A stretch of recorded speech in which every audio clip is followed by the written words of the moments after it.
please welcome to the stage, Tony Robbins.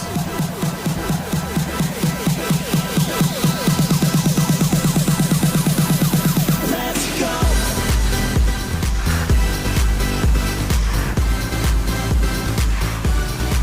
Let's go.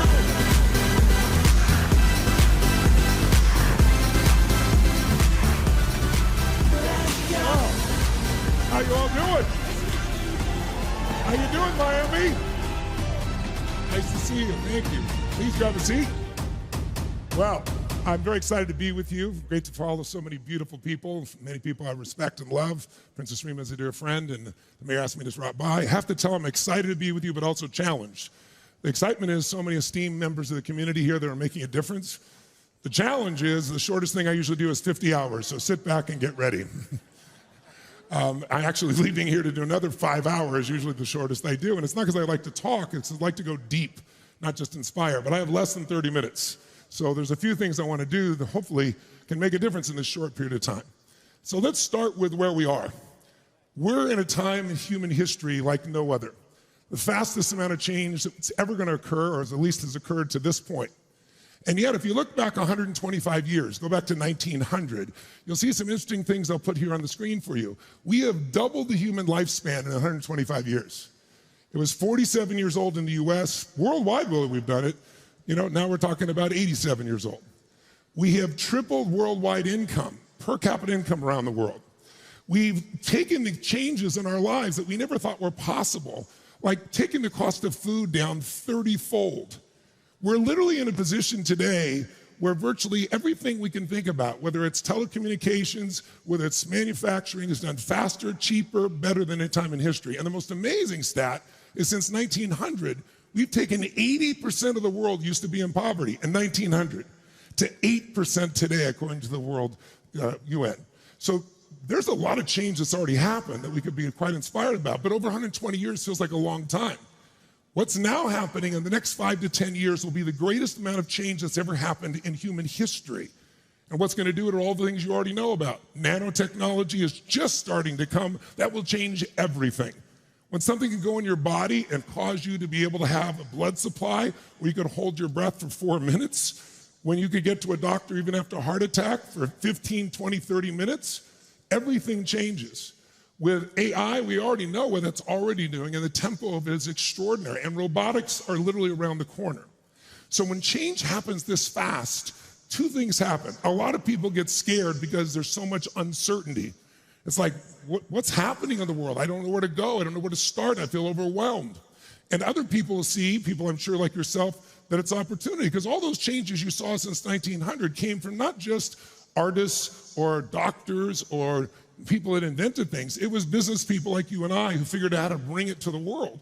And so you have to be able to not get stressed. How many of you experience a bit of stress in your life on a daily basis today? The tempo of life. Make some noise if you got some out there. Then let me tell you the antidote to the stress. If you're stressed, it's because you're managing your circumstances. You're trying to manage all that's coming at you. But the people that are not stressed are people that are leaders in a very unique sense. They're not just managing, they're leading as creators. Creators are people that say, I'm gonna create the energy I want. I'm gonna create the result I want. I'm gonna use whatever other people see as stress and transform it. I'll give you a simplistic example. I was with Craig Robbins last night, just met him for the first time. If you're from Miami, you probably know his name. He's a developer. And he just got straight out of school, and he was down in Miami in South Beach, back in the late 70s, when people living there were just retirees. There were no hotels, there were no real restaurants. And he looked around and he said, man, this is prime real estate.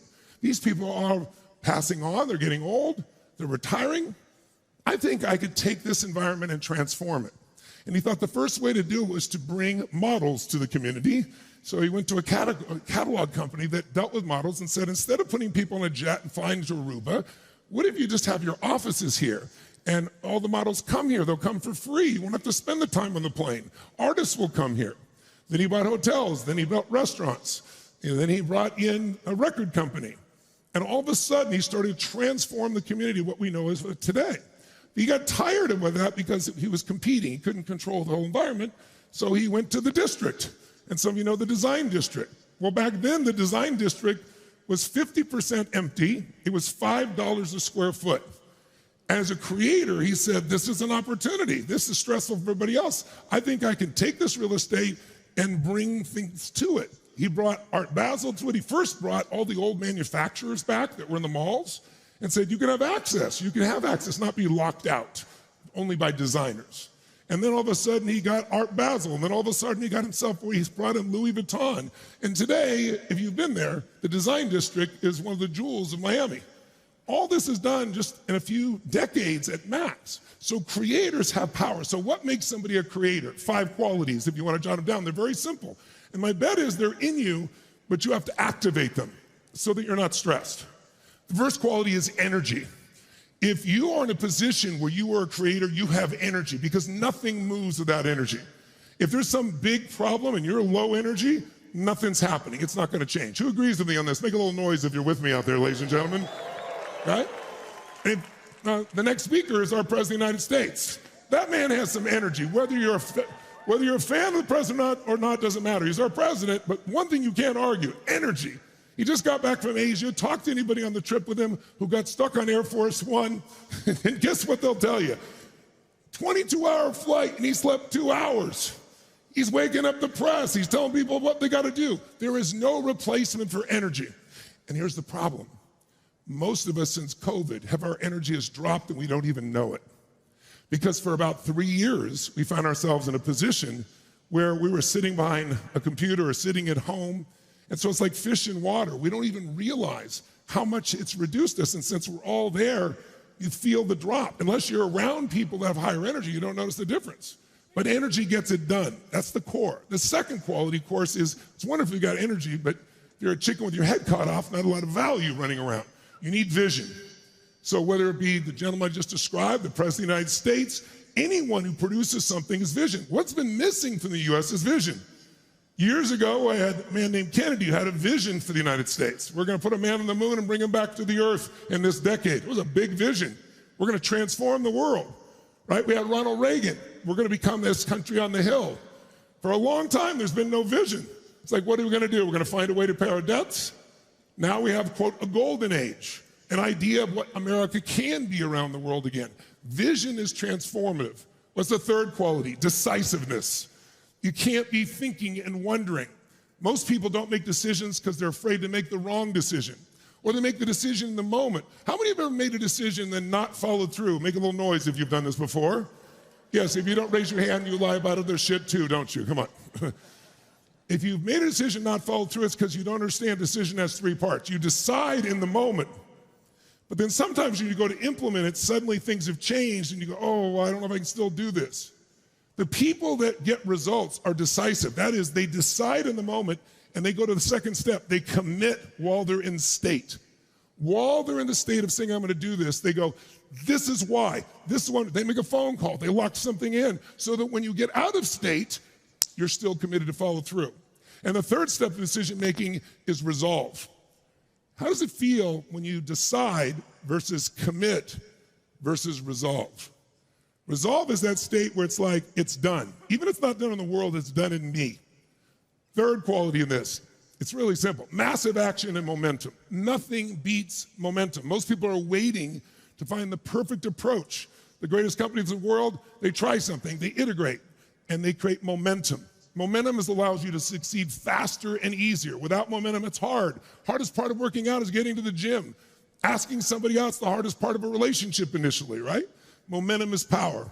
Fourthly, if you've got that momentum, finally, what you really have to be able to do is be in a position where you're absolutely relentless. The people that will not stop win. So let's start with the energy real fast. Would you stand up just for a second, because you've been sitting all this time. Shake your body out just for a second if you would. Plus, I want to have you have some energy for the president when he gets here. Shake your body out a little bit. Just come on, wake it up just a little bit here. And let's just do a little test. How many of you lead a business? How many have your own business or lead a business? Let me see your show of hands. Make some noise if you're out there. How many have children? Let me see a show of hands out there. How many of you have a relationship with a human? With a human. Then this should work for you, okay? Here's what I want you to do. You have to be an influencer if you're gonna be a leader. What makes you lead is your ability to influence thoughts, feelings, and emotions and behaviors of another person. Who do you got to influence first if you're going to be successful? Who? Come on, whom? That's right, yourself. So hear me now. To influence another human being, you have to know what already influences them.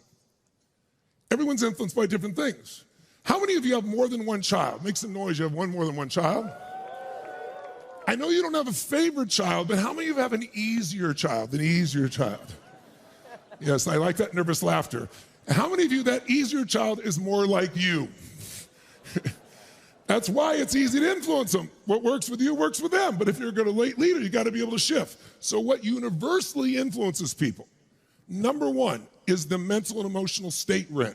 You could call that energy if you want. If you're in a burnout state, frustrated, overwhelmed, and you try to talk to somebody, it's filtered through that.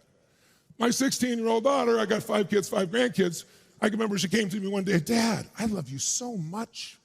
I mean, have I told you how much I love you recently? No, Jolie, you haven't. No, I really do. Dad, what could I do for you today? Would you like me to clean the kitchen? Would you like me to wash the car? What do you want, Jolie? Can I get the keys to the car? Who's noticed kids have a way to put you in state before they ask for something here? Make some noise. No one gave them a class, right? So let's see what influences you. Everyone has a different team. Try this. Bring your hands out like this. And when I say now, bring your hands together like this. When I say now, a bunch of entrepreneurs anticipating. I like that. Ready? Now. Ready? Now. Ready? Now. Ready? Now. Keep your hands together. Extensive research over 30 years shows if I don't tell you differently, every time you pull your hands apart and put them together, you put the same thumb on top. Notice what thumb it is. Okay? Let's do it again. Ready? Go. Ready? Switch thumbs. What's that look on your face? How many feels a little uncomfortable to change thumbs? Yeah. If changing thumbs is uncomfortable, how about changing your life, right? Now watch this. Go back the old way. Ready? Go. Ready? Go. Now, oh, you're smiling now. I'm good at this shit. I know how to do this one. Now, notice if your left thumb is on top of your right thumb, 35 years of research shows if your left thumb is on top of your right thumb, then the driving force in your psychology is the desire for sex, and you're an incredible lover.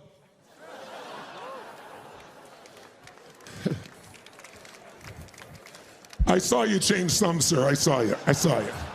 He's showing the woman next to him changing thumbs here.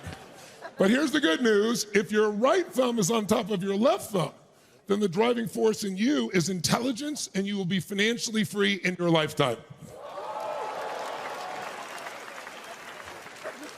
Look at this poor guy. He's having a thumb fight to want the sex of the money, the sex of the money. If your thumbs don't cross and they're parallel like this, it means you think you're smart, rich, but you're none of the, and not sexy, you're none of the three, really, okay? So let's just try this really fast. How many believe energy makes a difference in the quality of life? By far, say I. So we know this intellectually, but the question is, where does energy come from? Tell me where it comes from. By the way, how many have days when you wake up in the morning and think, I don't want to talk to people today? How many have days like this? Make some noise if you have. Where does energy come from? Food?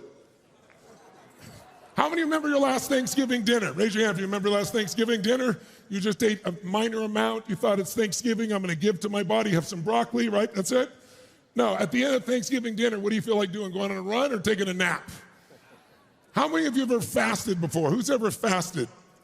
After 3 or 4 days of no food, does your energy increase or decrease? Which one? So it's not food. So where's the source of energy? Sleep? Who's ever slept 8 hours and we're still tired? Make some noise if you've been out there. So it is a habit. And it is also what we do with our bodies.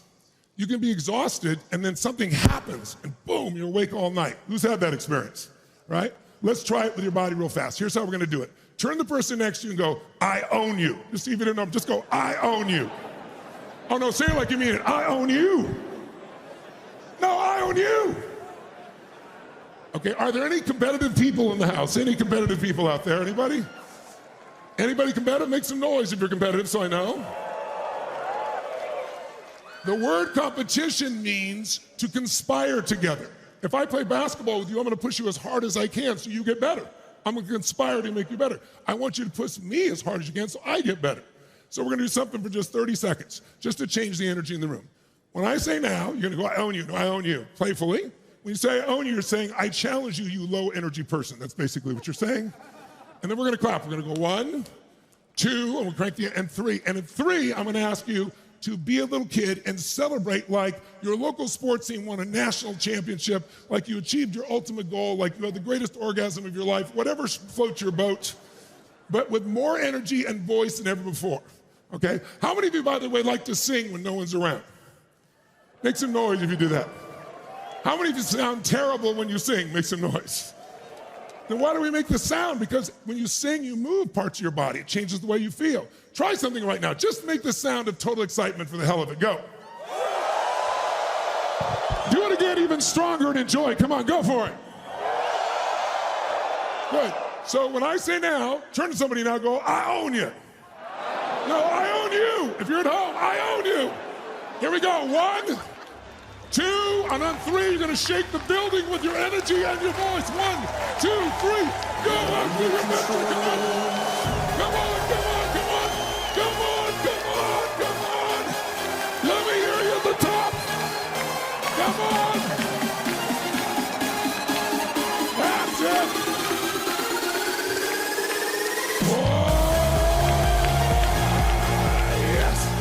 Now, if that feels better, say yes. Say yes. Okay, grab a seat real quick. Just grab a seat real quick. Boy, I'm running fast here. Holy cow. Now, don't sit down and go, oh, man, I'm glad that shit's over. Oh, God. Make sure you're sitting up in your chair with some energy as well, like you're in the command chair of your life. Now, very quickly, if you're going to take energy, now what we say, you need a vision. So I don't care if the vision is your business or your personal life or changing the world. There's something interesting about vision. You can hire McKinsey or anyone else come by and create the most incredible business plan, strategy. It rarely gets implemented after millions of dollars. Why? Because 80% of success in scaling a business or scaling a goal, taking it to another level, 80% is psychology. It's the mindset. Without the mindset, the strategy is worthless. Who knows what I'm talking about here? Say aye. So, the mindset that gets you there, I'll give you an example. It's the Kennedy example I gave you. Here's a guy who says a vision. We're gonna put a man on the moon, return him to the earth within 10 years. What worked about that? Huge vision. So here's how you scale, 3 quick thoughts of scaling. You gotta come up with an unreasonable goal, but one that has enormous power and emotion for you. In other words, you have to have strong enough reasons to be able to make it work even when all hell's breaking loose, even when you get disappointed. And in that case, we had to win the space race because if we didn't, Russia would. So there's this tremendous goal with this enormous consequence. But the real secret, number 3, is you have to have an unreasonable deadline. The deadline needs to call you to do something sooner. And I would say to you, 10 years is too long for most people. If you say, I got this 10-year goal, what are you called to do tomorrow to make it happen? Nothing. So I'll give you an example. I've scaled a lot of businesses. I'm fortunate enough now to have 114 companies. We do over $10 billion in business, all these different industries, because I got good at scaling, because it's all psychology. And what I did was I'd get my teams, we get clear about the outcomes, but I'll give you a more simple example. In philanthropy, when I was 11 years old, we had no money and no food. And when I said no food, we had crackers and peanut butter, but not a Thanksgiving dinner. And my family got fed by someone I still don't know. They delivered a turkey, the whole 9 yards. It transformed my life because it made me believe strangers care. I lived in a community where we looked like no one cared about us. And so it changed my life. It's part of why I'm here. So gradually I fed 2 families when I was 17, and then 4, and then 8, and it became so emotionally rewarding to see the difference in people's lives that I eventually grew that to a couple million people a year, then 4 million. Then 11 years ago, I started seeing that Congress had cut the food stamps program known as SNAP, the thing that people are not getting right now because our government is closed, who desperately need it. But they cut it so large that on average, every family needs food and have to give up a week's worth of food, unless people like you and I stepped up. So I called my foundation, I said, how many people I've fed in my lifetime? And they said 42 million people, and I was pretty thrilled about that. But I thought, what if I scaled this like I did my businesses? What if I fed 42 million people in a year? What took me a lifetime? What if I did 50 million? What if I did 100 million in a year for 10 straight years and fed 1 billion people? And I'm proud to tell you we did that in 8 years. But I'll tell you why it worked. Thank you very much, I appreciate it. I'll tell you why it worked. Because if I'd said we're going to feed 1 billion people in 10 years, that would have done it. But to do it, we had to feed 100 million people a year when I made 42 million in a lifetime. What that makes you do is have to throw out all the other strategies you did before and say it has to be done completely different. So I did that in 8 years. Then the problem has not gone away. If you look around the earth, normally there's about 80 million people at risk every year of dying from starvation. This year it's 385 million. Because the war in Ukraine is the breadbasket of Africa. So they're not getting the food. And then Russia provides most of the fertilizer in the world, and half of the world's food comes from fertilizer. The price tripled. Farmer can't afford it. People are starving en masse. Every 10 seconds, a child dies of hunger in this world. That's insane. And in this country, we have 42 million people who are on the edge financially, and we're the richest country in the world. So I met MBZ in the UAE, introduced me to Governor Beasley, who was the head of the World Food Program. He said, you two people are feeding the most people in the world back in 2019. He got tired of the UN and the bureaucracy, and when he got out, I said, let's partner. And I said, but let's do something that really makes a difference. How many meals would it take to fill the gap for 10 years while we're getting sustainability? Because you can't just keep giving food, you gotta make it sustainable. And Governor Beasley said to me, he won the Nobel Prize, by the way, for feeding people. He said, Tony, I think it would probably take 40, 50, 60 billion meals over 10 years. I said, let's do a 100 billion meal challenge. He said, what? He said, in 10 years? I said, yeah, 10 billion a year for 10 years, 100 billion meals. He said, Tony, that's absurd. I said, I did 1 billion meals, and when I started, I wasn't a billionaire. I've been blessed since then, but I didn't have the resources. I figured it out. And I said, there's gotta be 99 more people that'll join us, or corporations, or governments. So we started at the Fortune 400 at their big charity ball. I thought we'd get a ton. 3 people stepped up. I thought, this is a long way from 100 billion. So we pushed and we found new resources. I'm proud to tell you, in 3 years, we've already produced 62 billion meals. I've had a schedule to make this thing work because of that same time, right? So it comes down to having those. And by the way, now, to help with this, Jimmy Jam, if you're not familiar with him, he's the most successful producers in history, from everybody from Michael Jackson to Beyonce. He has 100 #1 hits. We are now producing the new We Are the World. And we're bringing together some of the greatest acts in the world, including the original ones from 40 years ago. And on December 16th, we're gonna film this new song. People can share their verses around the world to help write the song. And on Christmas Day, we'll release that to feed people all over the earth. We're getting food into Sudan, where people are dying and the UN couldn't get food in. We're doing it in Gaza. So it can be done, but it requires that vision. So here's what I want to leave you with my last little 10 minutes here. We said you need vision, but you also need massive action, momentum, and relentlessness. Those are driven by emotion. If you look at the difference in human beings, it's which emotions dominate you. Are they disappointment? Are they frustration? Are they overwhelm? Are they stress? Are they passion? Are they conviction? Are they gratitude? The fuel of your life is human emotion. And the challenge in the world we're in today is negative emotions get stacked because in your pocket, there's something that's following you continuously. And the news media are good people, but they're doing their job. Their job is to do well for their shareholders, which means they need to have your attention. We're an attention economy. We're not an information economy. Information died a long time ago. There's too much information, right? We're drowning in information. We're starving for wisdom. So they know if it bleeds, it leads. They know the human brain has a negative bias to protect itself. And so in your pocket, usually hearing over and over again, the worst things on earth, things you never would have known of because they're happening in another part of the earth right now. What happens is we get stacked, and then our brains and biochemistry gets overwhelmed. You can unstack that. I'll give you an example of stack. Who here has ever snapped at somebody, maybe a friend or your child, and you weren't mad in that moment. It was the fact that it happened again.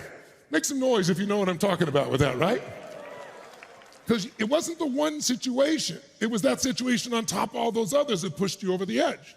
So very quickly, since I'm about out of time, got 8 minutes, I want to show you how you can do something really intelligent to stack the good so your biochemistry deals with life in a non-stressful way. So to do this, would you please stand back up just for a moment?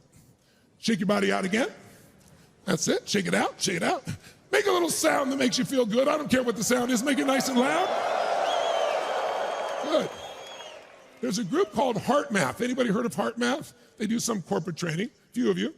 They did this interesting study. They were nominated for a Nobel Prize because they discovered something about how the heart and brain work together. So if you can see up on the screen, this is a real person. This is measuring their EKG and their EEG, their brain waves and their heart waves. The red is the heart, the blue is the brain. The top line is when a person is in a state of frustration. When you're really frustrated, you'll notice your brain and your heart are operating completely differently. There's no alignment, it's jagged, it's all over the place. In that mental, emotional state, you will say things in your relationship that you will definitely regret. In that state, you will likely get in a car accident or create some other challenge. Now, the same person, I'm gonna show you how to do this in less than 2 minutes, the same person, by just changing their focus. Now remember, where focus goes, energy what? Flows. Whatever we focus on, our energy goes there. So by focusing on your heart, I'm gonna show you how to do this.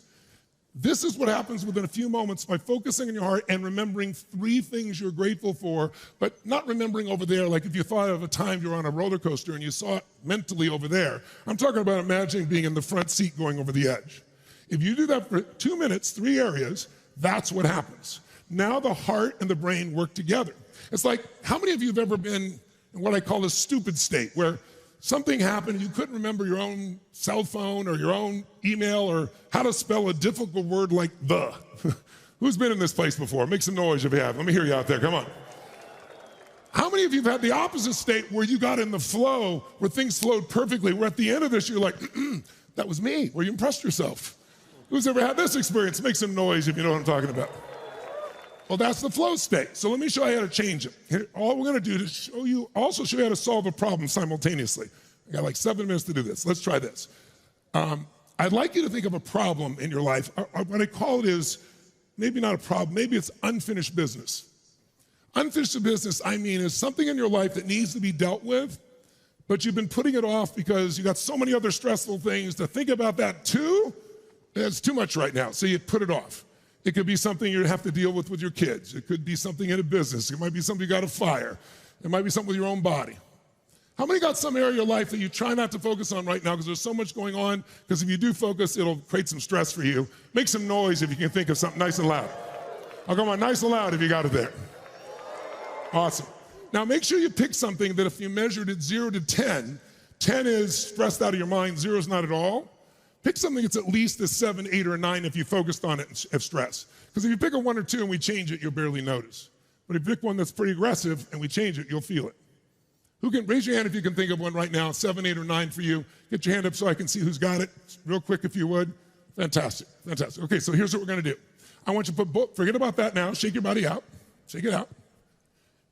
Close your eyes and put your hands on your heart. Physically touch your heart. And I'd like you to breathe deep into your heart with your eyes closed. You can open them if you want, but it's easier if you're closed. And as you're breathing deep in your heart, I want you to feel the blood and the oxygen flowing into your heart. As you're breathing deep into that heart, feel the strength of your heart. Feel the beauty of your heart. Feel the power of your heart. Think about the fact your heart beats 100,000 times a day, and you never even think it. It pushes blood through 60,000 miles of blood vessels. You put all your blood vessels together in alignment, they go around the earth at the equator twice. Give thanks for this heart that's beating in your chest. It means life. How do we know when a baby's alive in the mother's womb? As soon as we have a heartbeat. And when that heart stops, life in this plane of existence ends. So breathe deep in your heart and pour a little gratitude or appreciation or love into your heart for a moment. What has your heart allowed you to feel or enjoy in this life? What has your heart guided you to do or give? And as you're breathing in your heart now, I'd like you to think of 3 different moments. We'll do them one at a time in your life that you could be deeply grateful for. It could be the birth of a child. It could be the moment you met someone you love. It could be meeting a friend. It could have been a great achievement in your life. A moment you can feel grateful for, a moment of grace, a blessed moment. And I could think of one right now, but one that you'd like to feel again. Then I ask you to step in your body and your mind as if you're back in that moment right now. Looking through your eyes in that moment and seeing what you saw then right now. hearing what you heard, either what someone said or you said to yourself, when it felt so grateful, so appreciative? How are you breathing when you're filled with gratitude? See what you saw, hear what you heard, feel those feelings of gratitude in your body right now. The reason is the emotion of gratitude has a power.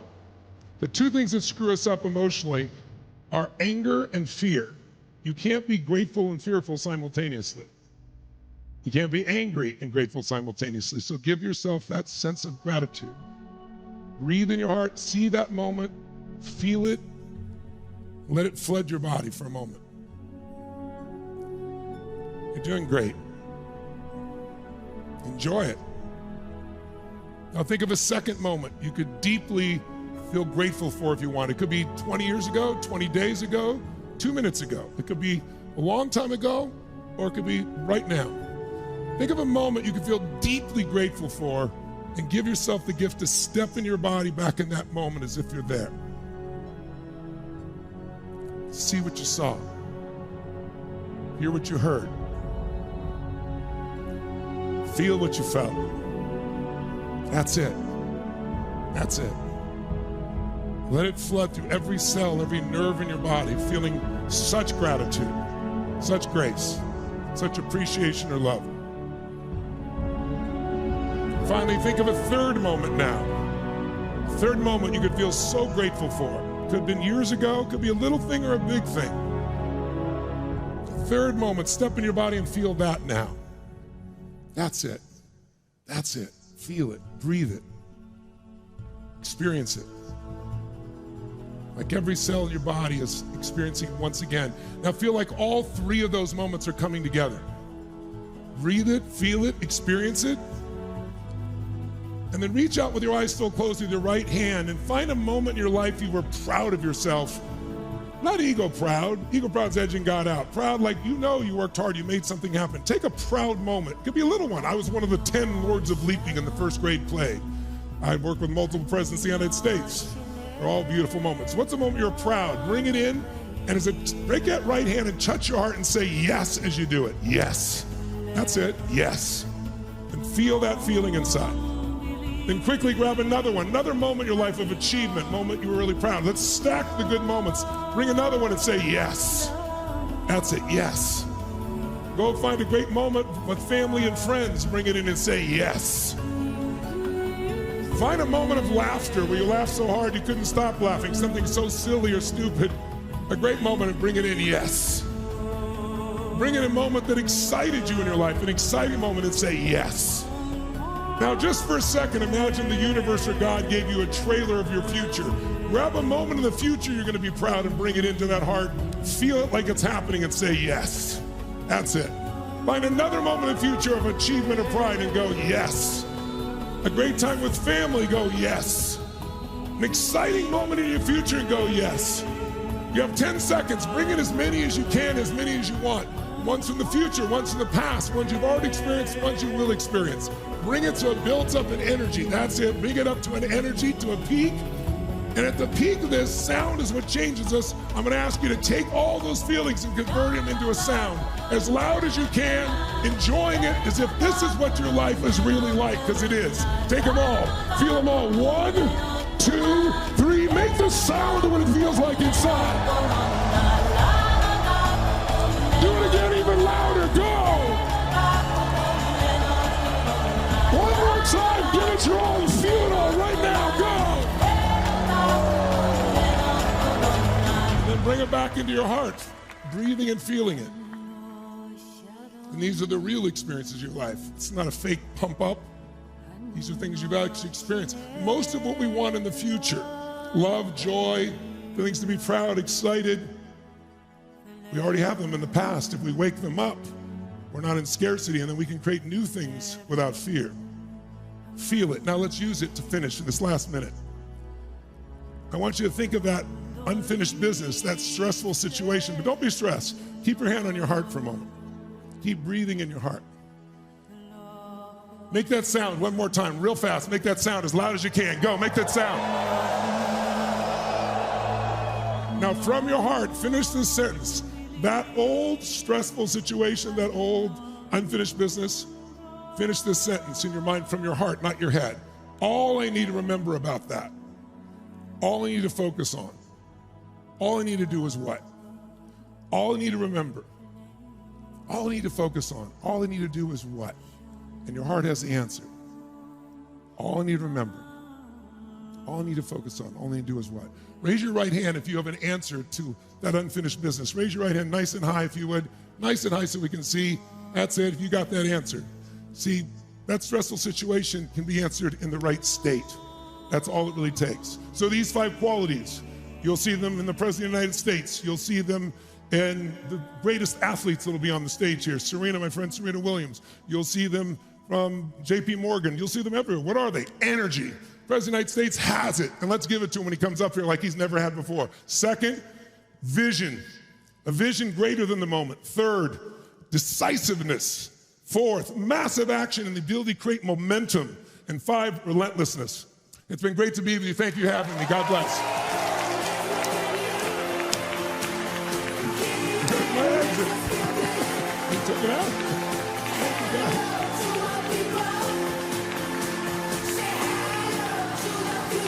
Thank you very much.